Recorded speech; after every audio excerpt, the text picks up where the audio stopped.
Let's take a look at how two controllers deal with the same situation. Piece 2-1, climb to flight level 190. Piece 2-1, climb to flight level 190, traffic 11 o'clock 5 miles southeast bound, airliner, altitude flight level 170. If you were a pilot, which instruction of the two controllers would you trust more? There are two main criteria to assess the controlling skills of the controller. How well does the controller separate the distance between aircrafts? And how well do the controller issue traffic information? The topic for this video is the traffic information provided by the controller. Even if you are a skilled controller, I strongly recommend you to watch this video until the end because there are must-see parts that you could agree with. First, let's look at some examples of issuing traffic information with mistakes and see what we need to keep in mind in issuing traffic information. 1. Provide the necessary information. There is an aircraft that started turning base in the VFR pattern, and another aircraft is approaching 6 miles on final.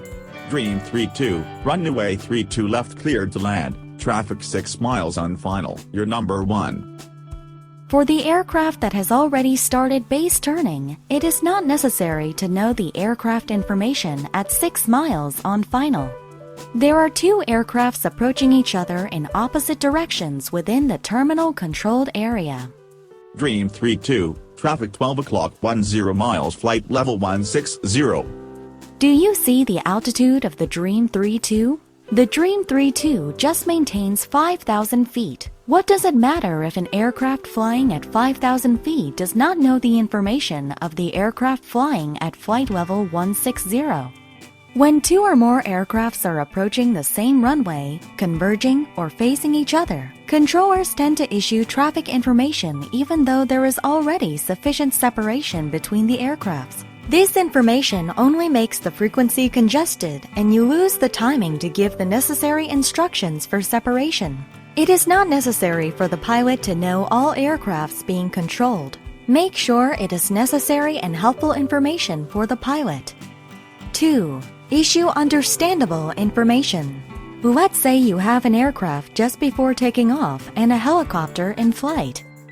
Eagle 27, cleared for takeoff runway 20. Traffic helicopter south 3 miles. If you were a pilot, would you be able to take off immediately after hearing this information? This information doesn't include whether or not the helicopter is off the taking off route. Let's change it to the correct information. Eagle 27, traffic single helicopter, southwest 3 miles of the airport, proceeding westbound altitude below 500, cleared for takeoff runway 20. There are two aircrafts. They are on the converging route in the terminal controlled area. Dynamic 5-1, maintain 10,000. Traffic north 5 miles. If you are a pilot, can you understand what aircraft information the controller is giving?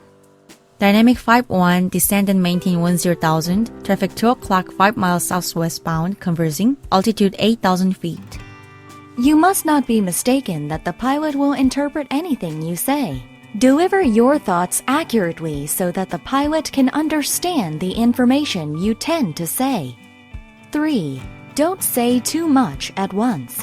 Honda 61, climb and maintain 90,000, heading 0 to 0, reduce speed to 210, altimeter to 992, expect hold at 20 miles of the San Francisco airport due to heavy landing traffic, and traffic 11 o'clock 5 miles level 140, proceeding eastbound, traffic no factor. In this case, it would be better to not give information. 4. Information is not everything. Separate. A slow Cessna aircraft is at the departure end downwind, and a fast jet aircraft is approaching direct downwind from 5 miles north of the airport. Tiger 32, cleared direct right downwind for runway 27, traffic Cessna on downwind, you are number 2.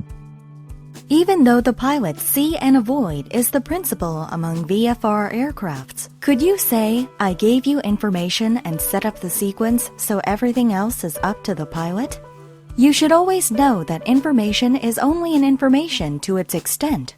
And you should never forget that the first role of the controller is to actively separate the distance between the aircrafts when the distance seems to get closer. This is all I can tell you about traffic information. This video might have felt too easy. However, many controllers often make this mistake during busy hours when they issue traffic information.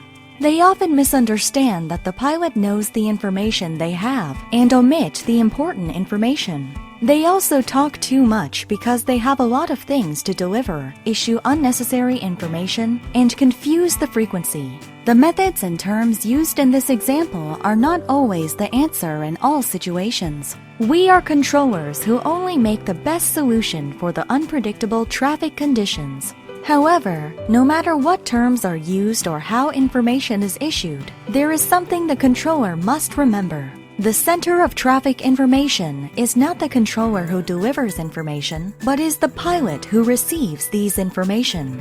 I hope you become the best controller who provides the best service in the sky today. ATC for you.